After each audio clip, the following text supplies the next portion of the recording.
Hi folks, I'm Chris Matthews. Thank you for joining us for this social justice panel featuring Reggie Harris, John Flynn, and me. We will be discussing the various ways in which we each use the power of music to promote justice and equity. Whether you're a songwriter, a presenter, or anyone in between, I hope that you will find the following discussion both informative and inspiring. Thank you to Dan Gottfried for facilitating such a thoughtful conversation. Thank you to NERFA for holding space for those of us who are so very deeply committed to using our art to make this world just a little better. And thank you again for being here. Welcome, everyone. This is the NERFA panel on writing music for social justice. We are really privileged tonight to have with us three singer-songwriters whose lives in many ways have begun to be identified with that direction in music. We have Chris Matthews, Reggie Harris, and John Flynn, all of whose resumes are so long and so rich that I will not try and describe them. I will instead turn it over to Chris Matthews to begin introducing themselves, telling a little bit about their journey, and then we hope to share with you tonight some of how that journey took place and some of the ways in which those of you out there who would like to embark on a similar journey, finding your own way, might begin that. So without further ado, Chris Matthews. Hi, everybody. I'm Chris Matthews, a social justice singer-songwriter. I predominantly sing about racial inequities and injustice, about voter rights, about gun safety reform, about homophobia, ending homophobia, about trying to figure out how to end sexism and bring attention to things like that. Pretty much if it's causing problems somewhere, I'm probably singing something about it. Yeah, just an honor to be in the presence of so many other amazing social justice singer-songwriters. Reggie Harris, of course, just an absolutely phenomenal inspiration, and it's such a pleasure to be with John as well. So that's it for me. I'll turn it on over to Reggie. Well, thank you, Chris. And my name is Reggie Harris. I'm originally from Philadelphia, Pennsylvania. I grew up in a community that was particularly rich in song. I grew up surrounded by songs that I didn't realize at that time in my life that were part of the fabric of the African American struggle for civil rights and human rights from the time of slavery, spirituals that rose up and the people brought with them on the Black migration from about 1901 to 1968 or so. The people that were singing were bathing me in a culture that was used to struggle. And I, as a teenager, decided that it was my job to reject that struggle since I didn't see myself as having to continue that. I've been very fortunate over the years, particularly in becoming a musician in Philadelphia, to understand that not only was I part of the struggle, but that I was one link in the chain from all of those people. So early on in my musical career, in traveling, I had the opportunity to see and hear the amazing writer James Baldwin one night, who talked about the role of the artist in a society. And what he said that night was the role of the artist is to see the society in which you live and to take in all that you can see of what is good and what is bad into your filter, and then to show the people that you sing to, that you paint for, that you dance for, to show people what it is you see. In the time that he was speaking, I felt very privileged, his artist being very important. Then he said, sometimes you will see things that are beautiful, but many times you will see things that are not, things that are causing death, destruction, and pain. It's your job to show those things as well. That night and many of the experiences that I had over the course of years changed my path from being a singular, self focused path to being one in which I wanted to use my music to make the world better in whatever way I could. So I sing about civil rights, I sing about human rights, I sing about the environment, and the earth. I sing about voting rights. I sing about domestic violence. Like Chris, I sing about things I see that need to be shown, and I feel very blessed and I feel very honored that I have this voice and that I can use it. I do a lot of work with school groups and children in showing them that there are people who have come before all of us who have stepped up. And likewise, I am so happy to be here with Chris and also with John Flynn, who I think is one of our modern day saints because he selflessly puts himself in that place of service and uses his music to enlighten and inspire. So I'm looking forward to this conversation tonight. And John. I was just about to try and sneak out that door, man. God bless you. Thank you, Reggie. I'm John Flynn. I live in Wilmington, Delaware. I started out as a staff writer in Nashville at Combine Music back in the 80s. I was kind of trying to break into country music, and it's just lived the whole rich and famous singer-songwriter dream, which always seemed to kind of just be out of reach. And I anyway, we started a family and kind of supported my kids and paid the mortgage playing cover bars for a long time in the Philadelphia region, down on the Jersey Shore, and never really got into topical music or considered social justice issues until about I moved to Delaware 20 years ago, and I met a gentleman named Kevin O'Connell, who is currently the chief public defender for the state. Kevin and I became dear friends, but on the day that I met him, he was then the president of the Delaware Citizens Opposed to the Death Penalty. And he'd heard of me, and he said, where do you stand on the death penalty? And I said, I kind of think I'm against it, but I really couldn't give you a reason why. I haven't really given it that much thought. I haven't really done the work. And the next day on my front porch was a cardboard box, and it was filled with VHS cassettes and articles and books. I remember the movie Dead Man Walking and the book Dead Man Walking were both in that box. And there was a note from Kevin, and it said, "Dear John, do the work. You owe it to yourself, and you owe it to the rest of us." So I did. I dove into that on an intellectual basis. I mean, I knew where my heart was, but I didn't really I couldn't make an argument. I couldn't stand up and say why I felt the way I felt. And I ended up writing a song called Full Circle about my thinking on that particular issue.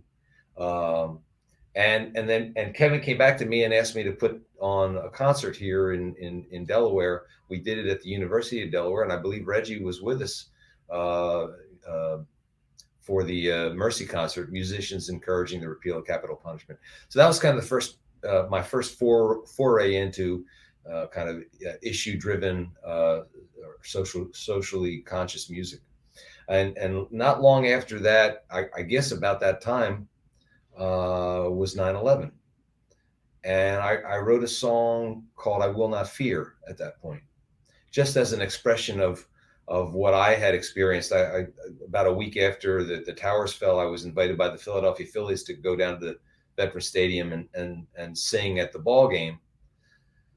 And standing with 45,000 people under the open sky at that moment felt like an act of defiance. And it was very healing to me to be with my neighbors, to be with my countrymen and stand together. And so I wrote this song about that experience, and I sang it shortly after that at a place called The Point in Bryn Mawr. And the effect it had on the audience was unlike anything I had ever known. And I realized that I had played a part in some healing having happened. I had been able to take that experience, that healing experience, and I've been able to share it with other people. And that was unlike anything I'd ever, experienced in my music, in my Nashville days, in my, hustling for the record contract stuff. So it just changed my life there. And so my music gradually began to reflect more of what I was processing as I was starting to pay attention to the world and open my eyes. I have a lot of very conservative relatives. I'm the oldest of 6 brothers and sisters. None of them agree with me politically, nor did my parents or anybody at our very large Thanksgiving reunions. And so a lot of times I was writing songs that were posing questions to them, because I was struggling with something, and I didn't want to say, here's what you should believe, but I would write a song that would say, answer this question for me, because I know you've got a good heart. I know you to be a good person, a caring human being. So answer this question, or what do you think about that? And so I kind of approached my music and as a way of posing questions. And then not long after that, I met a Franciscan friar named Brother David Schlatter. David ran a street mission here in Wilmington, Delaware, and he was being transferred to Silver Spring, Maryland, where he's the chaplain at the Walter Reed Medical Center.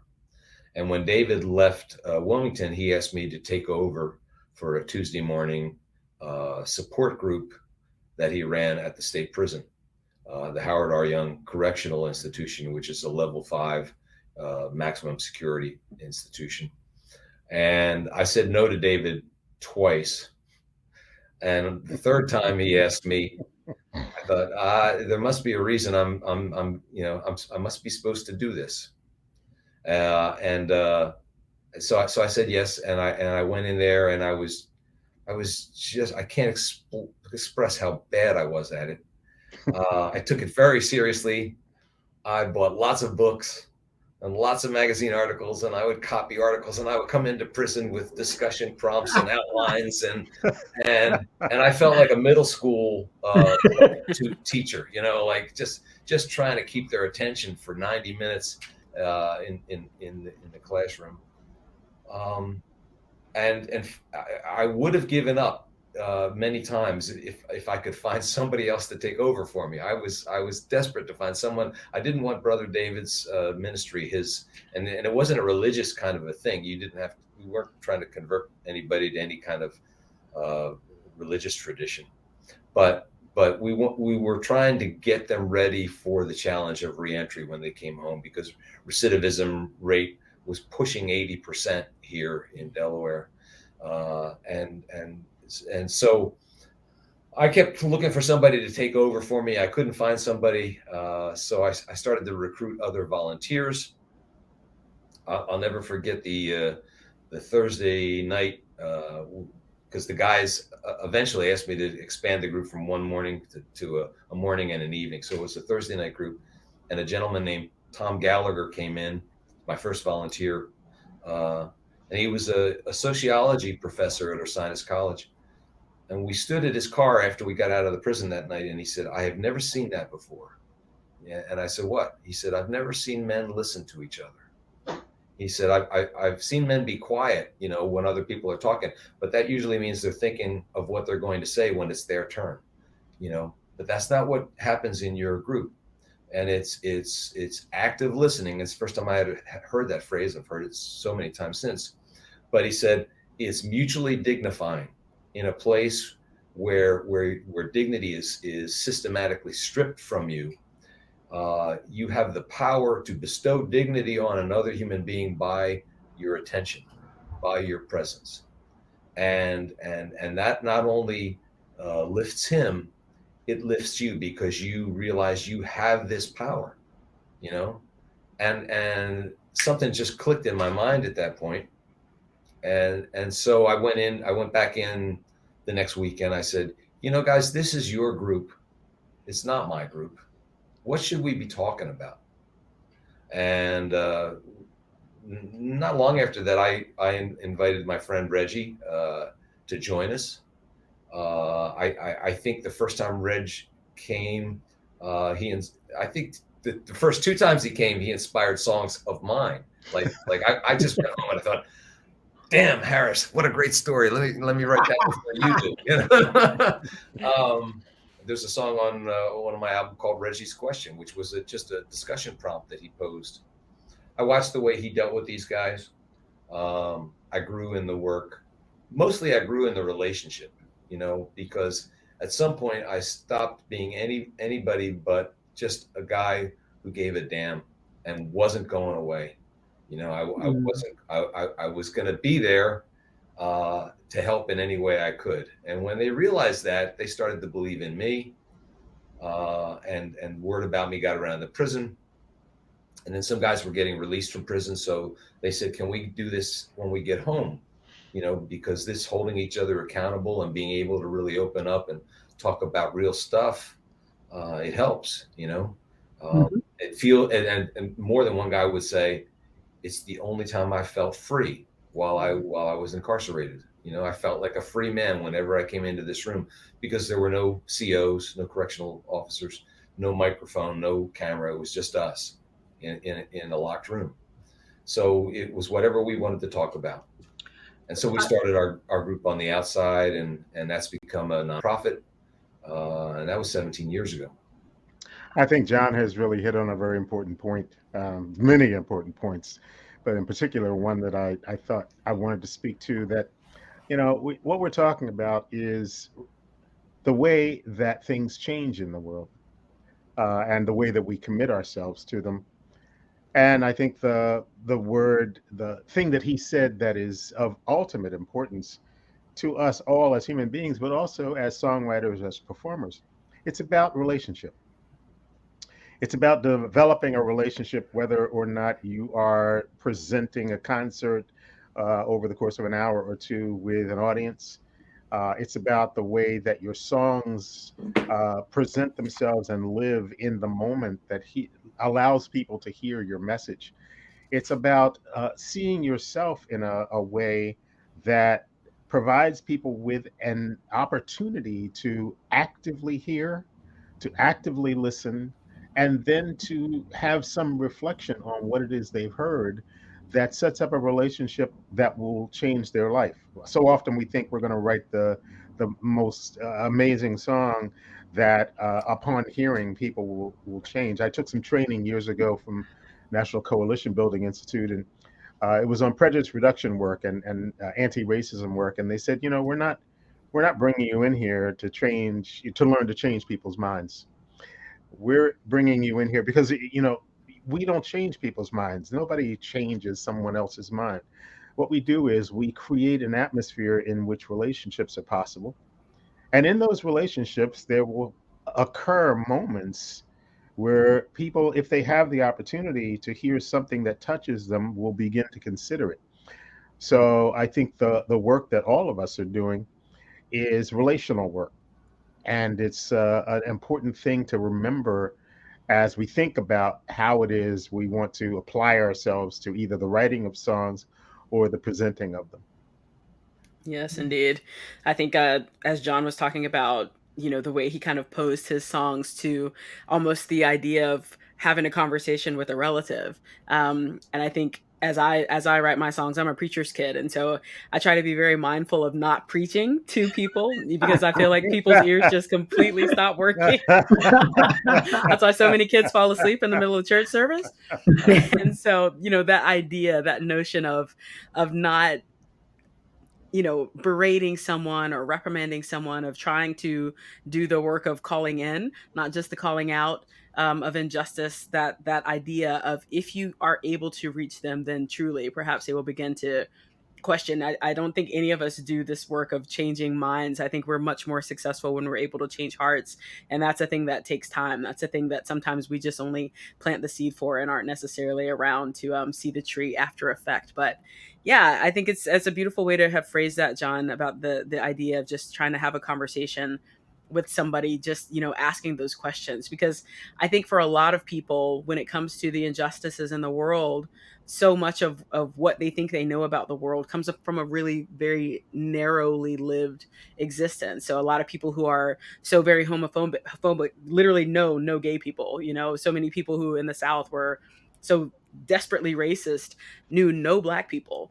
And so it's hard to continue to hold those kinds of beliefs like that when you actually get to hear stories about some of those people that you're so afraid of, and meet some of those people that you're so afraid of. And music always has such a beautiful way of just getting into nooks and crannies deep within us that regular conversation just never seems to. Let's talk about that for a moment, because that does seem to be one of the things that makes music such a powerful way of communicating. When you write songs, are you consciously thinking about sharing an experience that you want someone else to feel, like, or does it just kind of come about after the fact?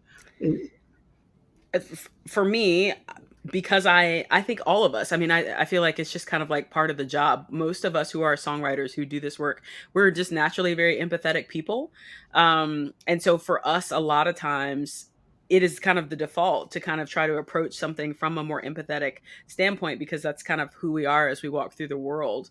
And I think a lot of times with some of these songs about these really difficult things, it is that idea of empathy that begins to kind of make people a little bit curious about how they have been living their own lives, about the choices that they've been making and the relationships that they've been having with people in their own spaces. Have I been unkind to somebody because I just really didn't understand them? And now that I know a little bit more about them, or about their struggle, or about the way the world works, maybe I can be open to kind of seeing them differently and thinking about them differently, and holding space for their happiness and stuff in this world as well.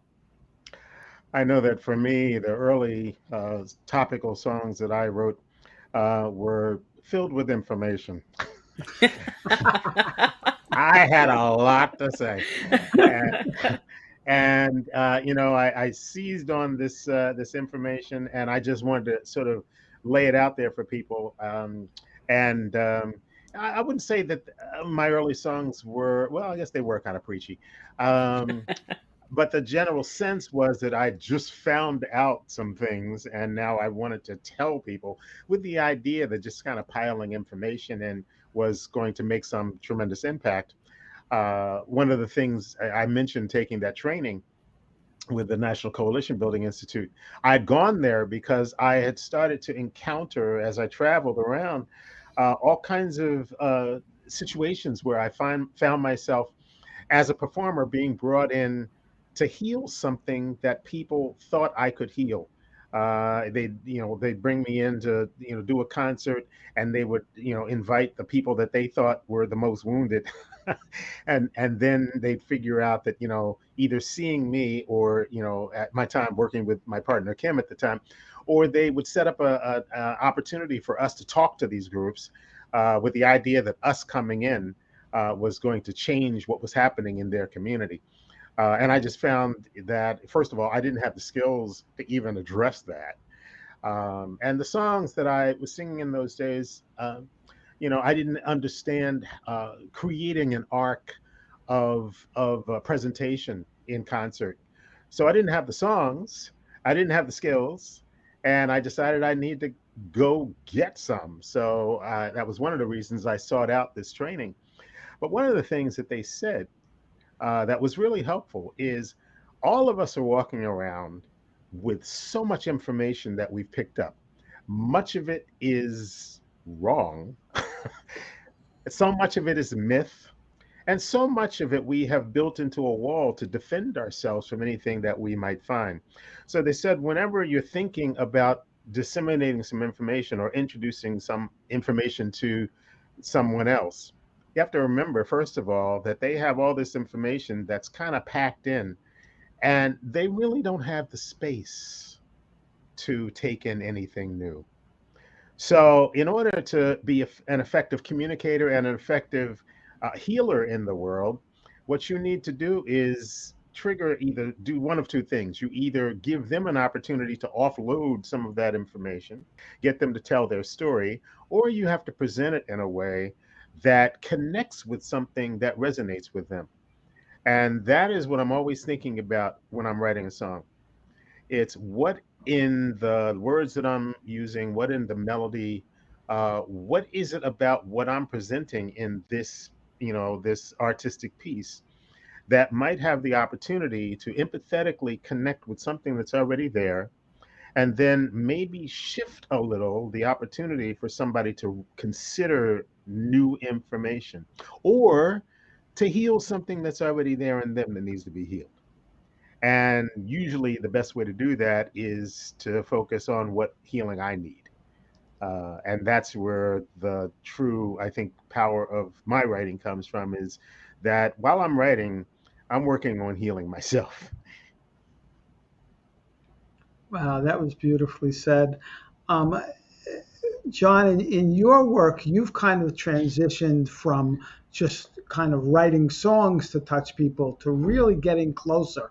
Running the group that you run, and some of the other things that you've done. How did that transition take place from kind of I'm a singer songwriter to I'm really an actively involved person with these people who are in pain? How did that happen for you? It was just like your family growing. You know, I as I got to know more and more of these men, I got more involved in their lives, and I realized that what we were doing was of value to them. I started to see it. It changed the trajectory of lives, and I just kind of went where the door was open, and I liked what Chris had said about not changing hearts but change, or not changing minds but changing hearts. But I was thinking I'm more and more convinced that it's not even changing hearts. I think those hearts are there. It's waking them. It's waking them up, and we're so hardwired to react to stories, you know, and when you can take an issue and put it into a story that people that humanizes and allows people to connect on a visceral level, that's so powerful. That's when the magic, the real sleight of hand, and Reggie talked about just that little bit of a shift. It's almost like you have to find the right fulcrum, to put that lever. And then when you get that in the right place, it really just takes a little bit, and you can move so much. And once those tears come to the eyes, then you can, have a really an amazing conversation. And again, and going back to what Chris said about music, I mean, I'm almost like a baby duck. When I come off stage, I imprint on the first person I see. I'm in love with you now. Your heart is just wide open. You're so vulnerable. You're open to the universe, and if I'm feeling that way, then I'm hoping that the audience is feeling that way. And that you got to hope that's like Reggie said, some healing, some special stuff can come out of those moments that we're able to be part of creating. Yeah. One of the things I thought of as you were saying that, John, is what would you say to someone who maybe is shy about connecting with people but has the same feelings that you're describing? Because I know for a lot of singer songwriters, they're feeling the pain and they want to express it in their music, but they have, that next step of actually, connecting with people can be a very difficult one because maybe they're not particularly extroverted and not someone who naturally feels comfortable with people that they don't know. Do you have any thoughts for how someone overcomes that feeling of how do I do this, but who feels it, who wants to connect? Tough question, I know, but I think that describes a lot of us. I think a lot of artists start out there, and some get over that fence artificially. We know lots of stories of that. Um, but eventually, I think you have to trust in your own experience. So the more you do it, the more it's not so much. I don't know, because every time I go out, it's a leap of faith. I was going to say it's still, there's this moment where I think, I know how to do this? Am I, you know, I just close my eyes and say, take me where I'm supposed to be, and help me get out of the way, and then let whoever, whether it's a room full of uh, incarcerated men, or whether it's an audience, or an audience of incarcerated men, um, let them uh, let them know me, and let them be part of what's about to happen. I think some years ago, I had the opportunity to teach a performance class, and the first way I went at it was to get up in front of people and say, "Okay, get up and do a couple of songs, and I'll critique you," and so they've bestowed you with some degree of prestige and cachet that you have the secret. And I would tell people, well, you won't need to do more of this, more of that. And after doing that for a week, I just felt, wow, that was a complete waste of time. And so extremely, subjective. What I thought is what gets me to that place. What do I want to consider? And I came up with this course that I taught for years called Getting to the Center, which really involved understanding why it is you put yourself in front of a group of people, asking yourself basically what your mission is, asking yourself what it is you're hoping to achieve when you take that stage, what it is you're hoping will happen when people hear your songs. I will tell you that in teaching that course for years, I realized every single time out that I didn't have the credentials to run that class, because what it brought out of people was frightening. And and I thought many times, we're in a therapy session here, and I don't have my MSW. Uh, but what I learned from that is to consider who you are and what message you might have in the world. And I think I learned probably most about myself and my approach in the work that I've done in going into senior citizens' homes and to hospitals and performing for kids, where you have to be present. And obviously, depending on what we're carrying with us in the world, the ability to be present in a moment will vary between all of us. But the thing that will do, and I love John talking about coming off stage and you're just imprinting. When I started to think about what I do and who I am as being more in a service uh, image, and that what I'm doing is I'm presenting myself and my songs in the moment to connect, and that audience don't become the vehicle for my own fulfillment and satisfaction. I am interested in seeing and connecting with them in the moment as it is possible to happen.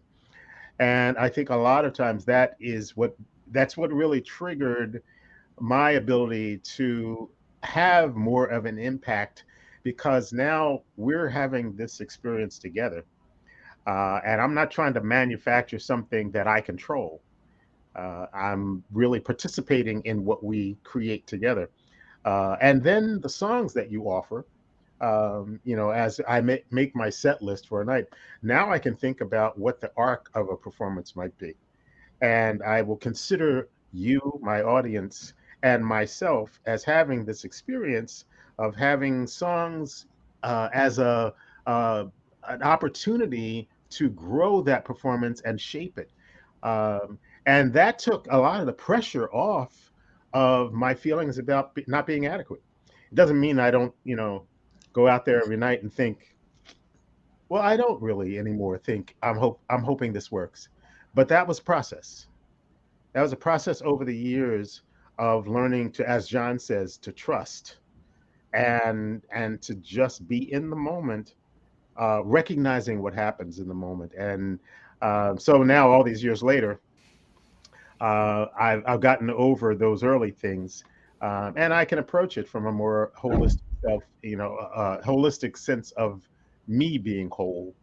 I'm also not relying on the evening or the concert to heal me. Um, I do my own work in private to do that. Chris, I wonder, as the kind of probably the newest person on the block in this panel, if you're still going through some of what Reggie was just describing in terms of his evolution, and or if you're closer to it, at least in terms of your own evolution. I mean, I remember you early on. I saw you. I think it was at the Greenwich Village Showcase that my son Jeremy used to do. I'm not sure, but I saw you early on, and I've seen how you've become this incredibly confident communicator, and just and so something's happened there, and I wonder, being closer to it, how that's happened for you, and if you feel like you're all the way there or you're still a work in progress. Well, I think we're always works in progress. I think that's the uh, first and foremost, the most important for any human to remember. You are uh, always a work in progress until you leave this earth. Amen. But good point. for a songwriter, as a performer, I think as you become much more confident in what it is you want to say, it becomes a little bit easier to figure out how you want to say it. And so, for me, as I began this journey through music, I was just kind of writing songs about love and life, which was very authentic. I was experiencing all of those things. I'm very bad at like writing things that are not actually happening to me or that I'm not actually experiencing. Music has always been kind of journaling for me. And so as I have grown and kind of lived through life, I think this path towards social justice, really, it was when Trayvon Martin was killed. That's kind of when everything started for me. It was like nothing else in the world mattered, but trying to figure out how to fix something like that, and trying to figure out how to help other people figure out how to fix things like that. And so for me, it was almost an urgency of figuring out how to articulate very clearly what I thought was important, what I thought mattered, how to say that with a song, and then how to reiterate it, either before or after, with the introduction of the song or what have you. So as far as the performance standpoint of it, the artist standpoint of it, I think, yeah, as you grow as an artist, as you experience being more solid in your craft, in your craftsmanship as a performer, those things come with time. But I think a lot of it does come with figuring out who it is that you want to be as an artist and what it is you want to say. I will say, I know a lot of times for people who are contemplating doing social justice work with their music, a lot of times folks will say, well, I feel like somebody else is already saying it better. So, like, why do I even need to say it? When there's a Reggie Harris in the room, do you even need to be in that room? But the answer is yes, you absolutely do. Because the thing that is so interesting about humanity, you can take 10 different songwriters and give them the exact same prompt, and you will come out with 10 different songs every single time, because so much of music is so very deeply personal. And even when it comes to social justice music, I have two different songs that are about the exact same thing. One is very direct, and literally the first lyric of the song is Black Lives Matter, and it's a very direct song. And then another song that is made up of nothing but just names of people who have been killed. And those two songs that are about the exact same thing elicit incredibly different reactions in people. And so, as artists, if you are feeling unsure or unsteady about the importance of your voice, the necessity of your voice in this work, your voice belongs here. You have something to say, and there is a chance that you and I can say the same thing, and someone won't hear me say that, but they will hear you say that. because music is just so deeply personal, the writing of it and the sharing of it and the experiencing of it. So I just want to say that to all of the folks who are singer songwriters, who are feeling called to do this work, but are kind of getting that little voice in the back of their head that's saying to them, there's so many people doing this. Why, even though I want to, like, will I be any good at it? Will I be effective? Am I needed? You are needed. You are needed. Your voice is needed. That's a really great point. I was in a conversation earlier today with Alistair Mook, and now, Alistair and I have been doing some work together. I know he's worked with Chris as well, and the thing that he said in our conversation was that exactly that he was feeling often that he was in the room with people that could speak to the issue in a more a prominent way, a more articulate way. And he said, it was in a conversation that we were having that he realized that just being who he is, and we don't always know what that means to our Yeah. audiences, gives you an in, a way that people might see you and hear the message. And what I said to him was, we might be delivering the same message, but because we are different individuals, because we look different, because we're different ages, because our life experience is different, people will hear things from you that they wouldn't hear from me. Yeah. And they'll hear it in a way that I could never say it, even if we use, as Chris said, the same words. Yeah. So it's important to add your voice into the mix.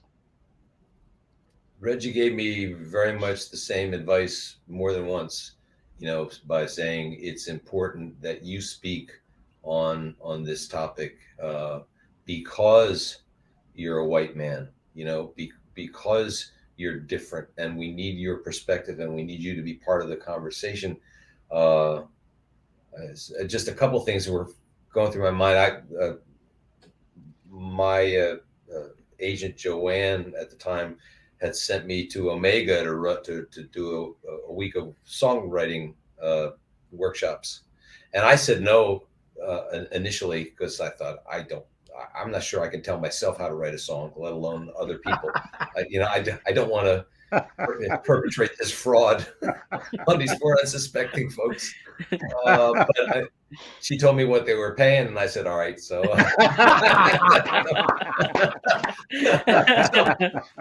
and I ran into Jimmy Dale Gilmore in the mess tent, and I confessed to him, like, right, because he does these things every year there, and I said, I'm here under false pretenses, man. I honestly don't believe you can teach people to write songs, and he says, oh, you can't.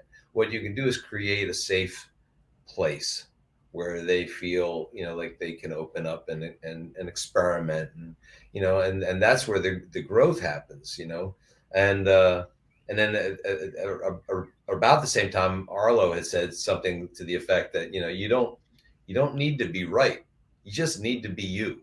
I mean, we need all of those voices. You need to be, like Reggie said, authentic. And I'll just conclude with this one. Recently, within the last year, I wrote a song that I never intended to share. I mean, it was so deeply personal and so deeply painful, but it was very freeing to me to actually get it down, to wrestle it down into lyrics, and to confront it for the first time in my life. And I thought, well, I've got this victory. I can hang this on the wall. I don't have to play this for anybody. And it haunted me. It thought, it was like, you coward, you got to sing me.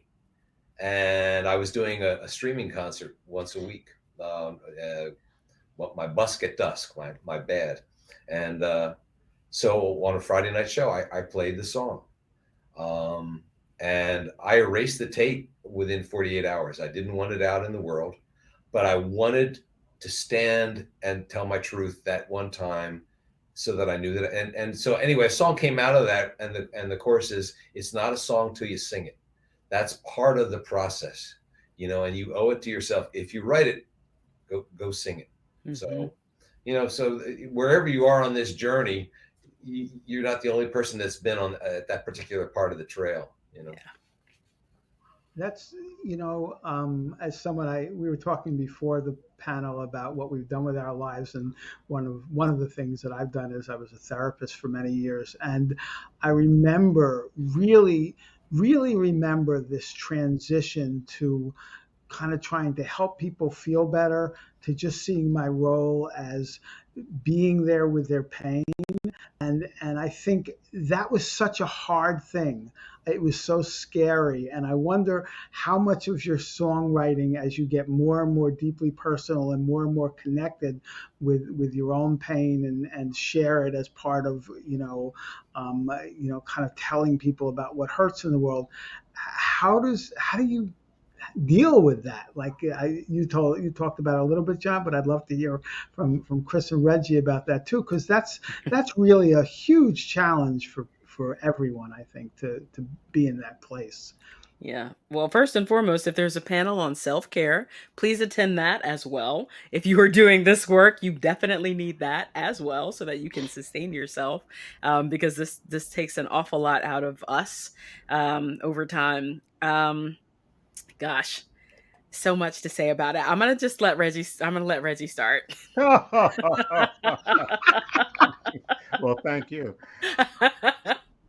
I, there's so much. I remember writing a song that I had no intentions of being a personal song. I was flying into St. Louis years and years ago, and I was on my way to do a conference of high school students for a few days. And as we were flying in, and I was looking out of the plane window, and we were passing over the flooding of rivers, and going into St. Louis, I was just looking at the tops of houses and tops of barns, and this tremendous flood that the Mississippi had overflowed the banks again.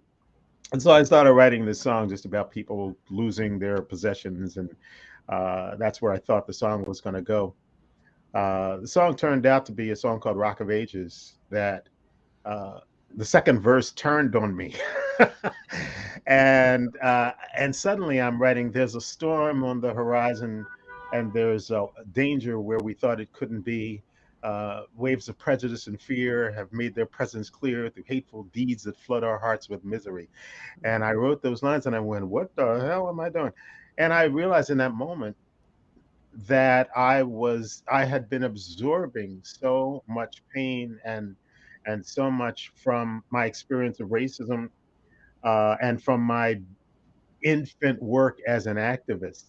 I was just flooded with pain and anxiety and anger and rage, and it was beginning to overflow. Mm, And there's a whole litany in the middle of that song that happened. It was a change point for me uh, that was very important. But I think, that opened up a well of connection that was enhanced by the fact that for 13 years I experienced advancing liver failure mm, on a journey that ended in a liver transplant in 2008. And during that time, I was blessed to have a lot of support. One of which was John coming into my hospital room in Philadelphia whenever he could to help shepherd me through that experience, which gave me such an opportunity. Certainly not one I signed up for, but to examine my life, examine my purpose, examine how music connected to all of that. And when I had the blessing of being saved by a liver transplant in October 2008, I came out of the other side. And that whole sense of sharing that pain and what it opened up for me as mm, a voice and as a shoulder and as a person of empathy was very clear. So I am grateful for all that has happened to me in life, all of the moments of despair that have balanced the great moments of joy and triumph of realizing the ability to do what I do and what I love to do in the world. But I think it's those deep, painful places that really help us to be. John, I know, has a really powerful song about the cracks in our lives and the fact that that's where the light comes in. mm. So We need to get in touch with those things in our lives and with those places in our lives. It makes us better servants. It makes us better writers, and it makes us better human beings. I think you're thinking of Leonard Cohen, brother, but I Well, get what you're saying. Um, no, no, no, no, So no, no. modest, John. So modest. uh, but you may have been referring to Kintsugi, I which was, which yeah, yeah, yeah. yeah, which I think is a good model for what we're talking about, because the use of precious metal to refasten the broken vessel, I was so in the that neighborhood. yeah, you're not disguising the damage. Actually, the vessel is, is transformed into something exquisitely unique and beautiful because of its brokenness. Yeah. So yeah, I get you. Thank you. God, I love that imagery, what you just presented, John. I It's wanted to beautiful. just quickly add, and I know Chris has a bunch of stuff to add, but Oh and this no. is not so much from the songwriting standpoint, but I was just kind of connecting to what Dan was saying as from his work as a therapist. Uh, when I got involved in working with incarcerated and returning citizens, I got very deeply involved. I got very personally, emotionally connected, and I lost guys to overdose, and I lost guys to gun violence, and I lost guys to prison again. And I remember feeling a physical, like wearing like wet clothing. It was so heavy on me at times, and I remember there was one point where somebody I'd grown very close to was making really knucklehead decisions after a couple of years of doing just great, and I saw his path going right back to a cell, and I couldn't get through to him. And I happened to have a chance to talk to Greg Boyle, who runs Homeboy Industries out in Los Angeles, and Father Greg said, you got to remember that you're not there to fix anybody, and you're not there to save anybody. You're there to be the tender and loving glance of the universe, of God, if you will, and just see them, through those eyes of love. And if you do that, they will fix and save you. Mm. That's the whole ball game. That's all you're there to do. Let them fix and save you by being present and being open to them, and holding up that mirror so that they can see their own beauty and their own dignity. And so I guess if you can find a way to do that with your song, man, then you're doing something really special. Yes. So beautiful, John. Yeah, I think all of you have found that way. I mean, I've listened to all of your music, and different pieces touch me, and I think that what's most remarkable about it is the scope. The way in which you've somehow captured something that touches each of us in some way. You don't have to have gone through that particular experience to be touched by what you're singing about. It's the universality of it that's so impactful. I think someone said before about what you want is for people to connect with each other, and your music creates those connections. It's just a beautiful thing. I know we're getting a little close to our ending time. I don't know if we're there yet, but I thought, one thing to throw out there, just before we end, and it's kind of off on a different track, but how has being a singer-songwriter identified with social justice impacted on your career from the point of view of making a living, getting bookings, all of those kinds of things? I imagine it's kind of a mixed bag, and I think probably people would be interested to hear about Well, I play a lot of Unitarian churches. That's it. no, I love the Unitarians. No, it's interesting. As I said, I started this journey in music in a very different capacity than what I feel is my calling, and what I feel so compelled and called to be doing with my platform, almost exclusively. I mean, I still write some other songs once in a while. I'm still a human person. I still have dogs that die unexpectedly and have to write sad songs about that and things like that. But in general, I feel very much like when someone says, "Oh, Chris Matthews, social justice songwriter Chris Matthews," I feel like, yes, that is accurate. And so, for me, it's been an interesting journey. I think a lot of artists, and when I say that anecdotally, because in 2020, after George Floyd was killed, there were so many singer-songwriters who felt so compelled to be singing about that because they were outraged and had not felt that level of outrage before. And so they felt like, this is my moment. Like, I'm aware that I need to be doing more with my platform than I'm currently doing. And so a lot of folks kind of felt that call in that moment.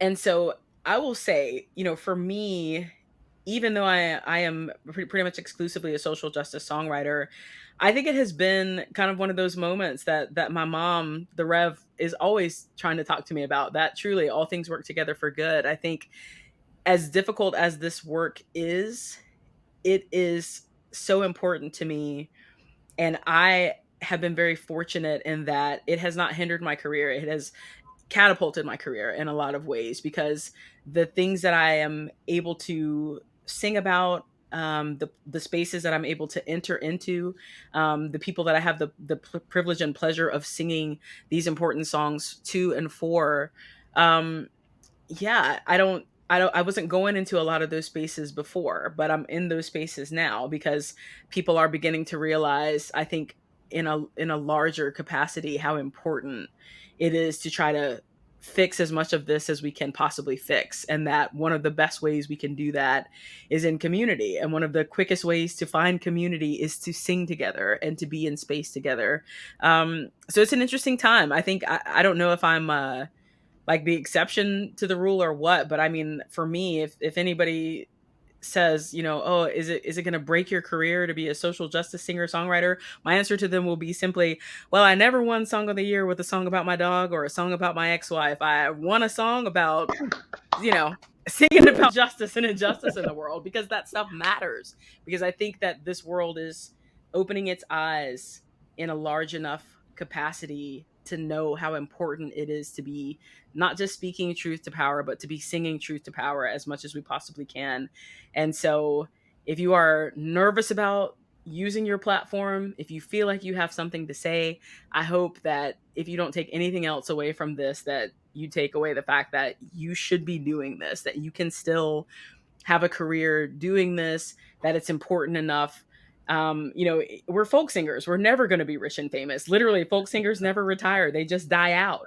And so, don't let Hopefully that be not the on thing today. that keeps you motivated. It's not about the fame. It's not about the fortune. If you feel like you have something to say, be brave and start saying it, start singing it. I'd say amen, amen, amen. Early in my career, when and it was a different world. I realized that I have now entered the pantheon of elders. I was I've been part of three different wisdom of the elders panels now, so I guess I'm officially in. Um, but early on, I worried about I worried about what people would think. I worried about whether presenters would hire me. I worried about all sorts of things Yeah. because I wasn't finding my place as being motivated by what was passionately connecting me to the world. And I've been very fortunate. And I think a lot of that came from work that I did for years in schools, of connecting young people to history through music.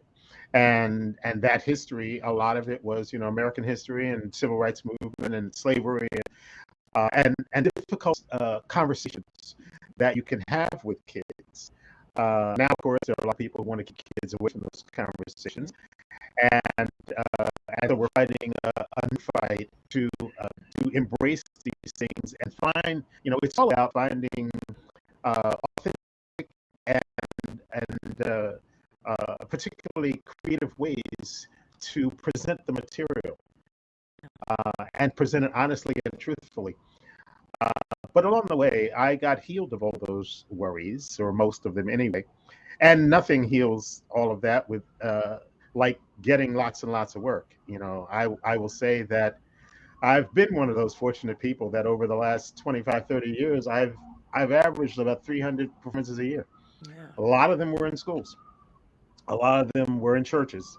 A lot of them were for arts organizations. These kinds of places that people are seeking to make connections.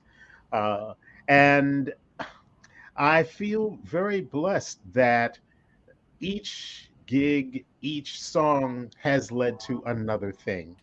But what it really led to is to make me more passionate and empowered in what I do, so that I think the people see the authenticity of what I'm presenting, and more people want to hear it.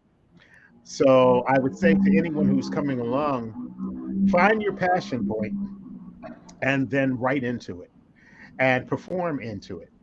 And I said this actually at Folk Alliance, a group that I was talking to. The wonderful thing, the wonderful opportunities to wake up in the morning and realize that you are going to sing and present stuff that you truly believe in, Yes. and that just brings you alive in the world. As what's the theologian, Howard Thurman said, don't ask what you can do in the world, ask what brings you alive, and then do that thing. Mm. So that's what I've tried to do. And I have no regrets on that. That doesn't mean that you don't come up against difficulty and against opposition. But I'm not the first one to come up against opposition and danger. And as I look at all those folks, as I mentioned, C.T. Vivian and John Lewis and Fannie Lou Hamer and all those people, they had a lot harder job of dealing with what was in their lives than I've had. And I have song to fall back on. Mm. So I'm living into the song.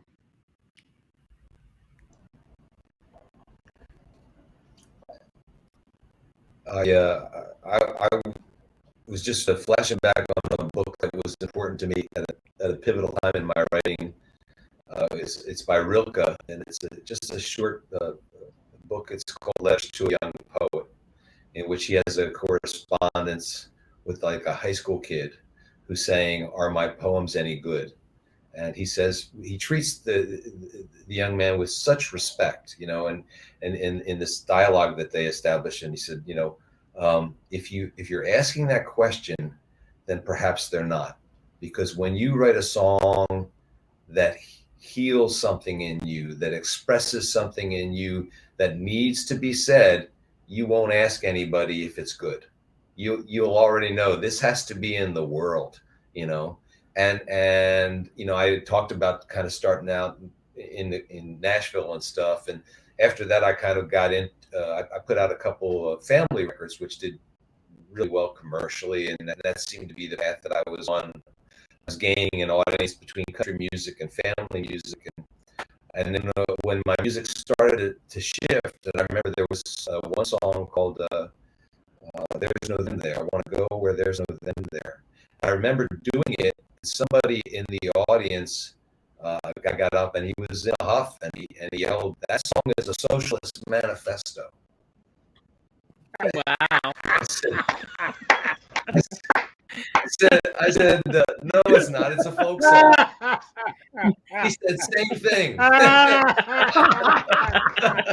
So I thought, I guess I'm a folk singer now.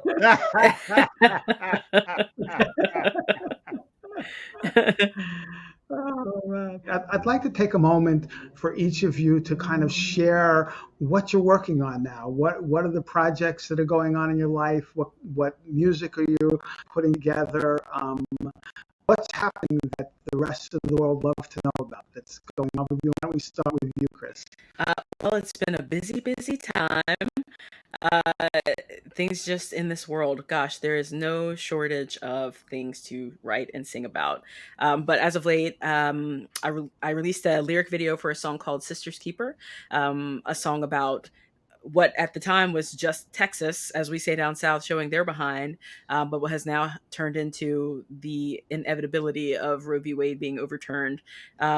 I went to upstate New York and had the great pleasure of having my friend Natalia Zuckerman record the audio and guitar track for that. And then we just asked every woman and non binary changemaker that we know if they would want to lend their voice to this song and sing in solidarity. And so many of them said yes. So when you're watching and listening to that lyric video, you're hearing the voices of Holly Near and June Millington and Melissa Farrick and Pamela Means and Mary Gaucher and Jamie Harris and on and on and on and on and on, and all of these incredible people. So please find that song, share that song.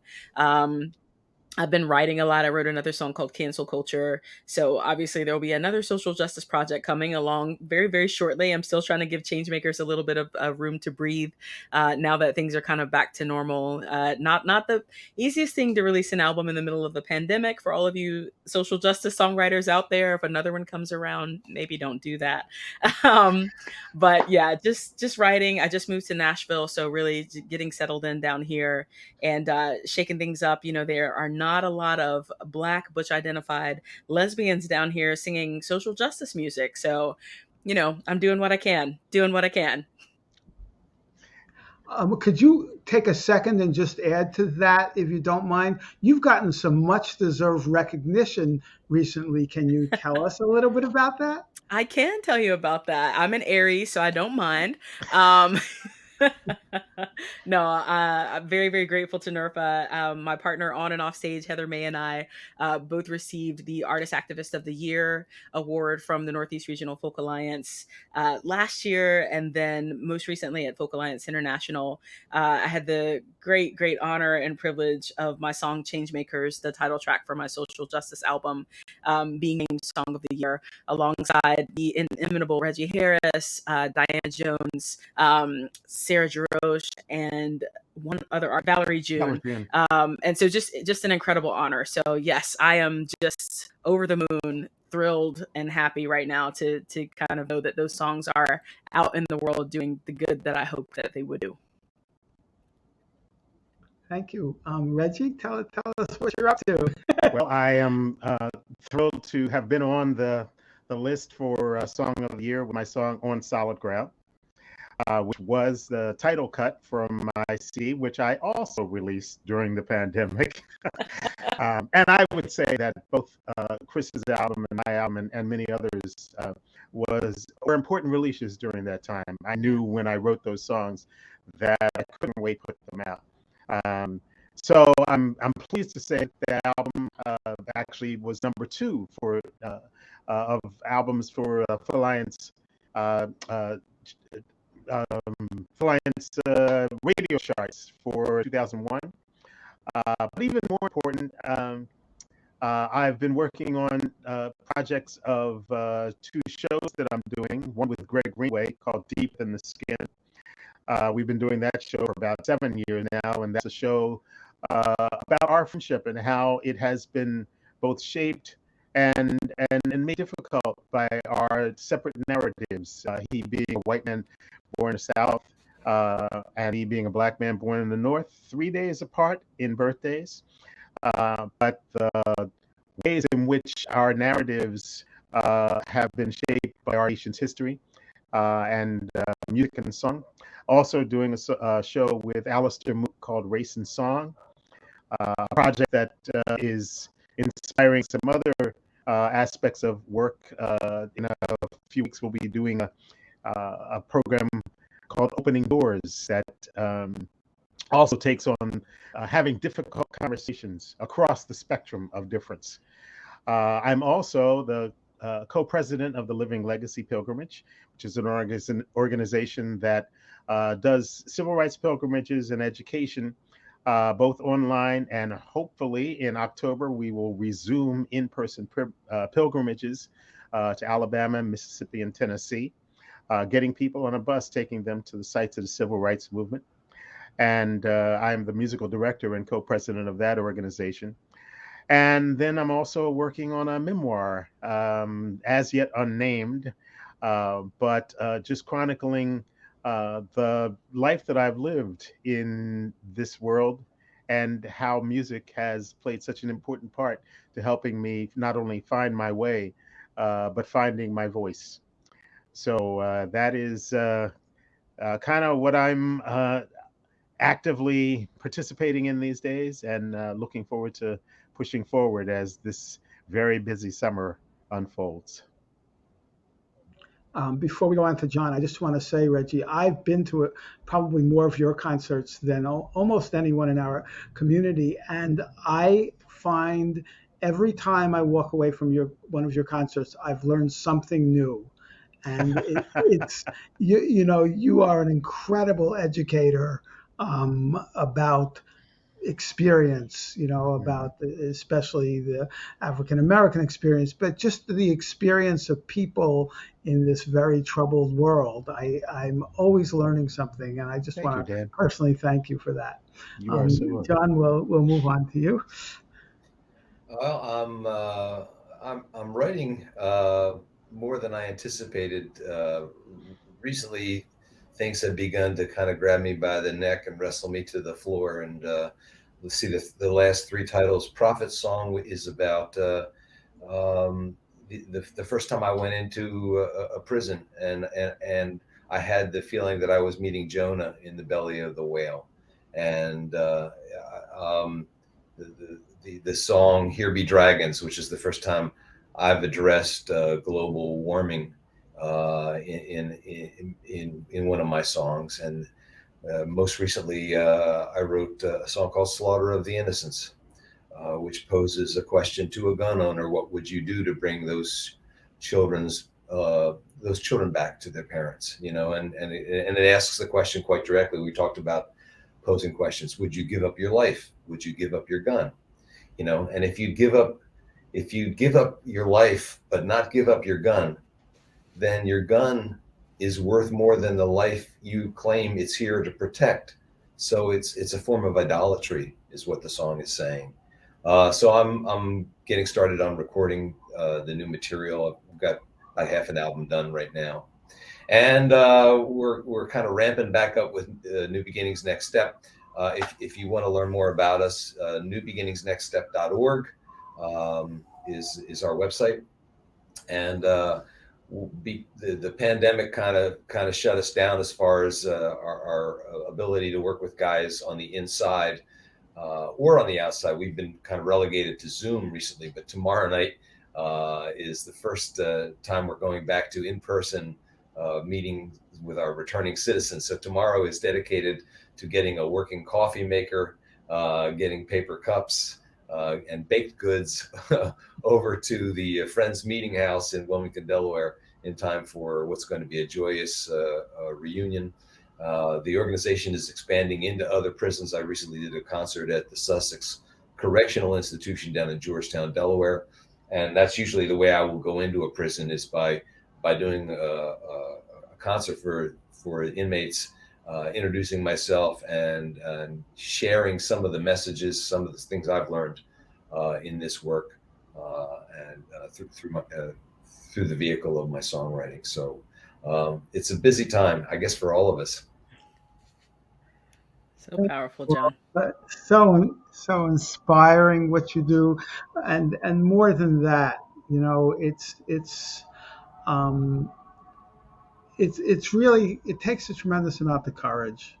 What all of you are doing just takes so much courage, and some of that courage, one might describe as taking professional risks, but it's really about the vulnerability and the empathy that is part of your songwriting that comes across to everyone who hears your songs. That's the risk. It's really a risk of self that is has so much value to other people. You're all, people that touch people's lives, and I think, um, just listening to you, I know that I'm going to listen to this panel again, because there's so much wisdom buried there that it's going to take me two or three times of listening to hear it all and take it in. Beautiful night. Just thank you all so much. I don't have to have the last word, so if anyone wants to add anything to this, please do. But I just want to let you know this was great. Well, just gratitude for me. It's just an honor to be here with both of you. Thank you so much for all of the incredible work that you do in the world. It is an honor to be in this community with you and to be trying to do this work alongside you both. Oh, it's been a joy. Thanks, guys. I love you. Be well.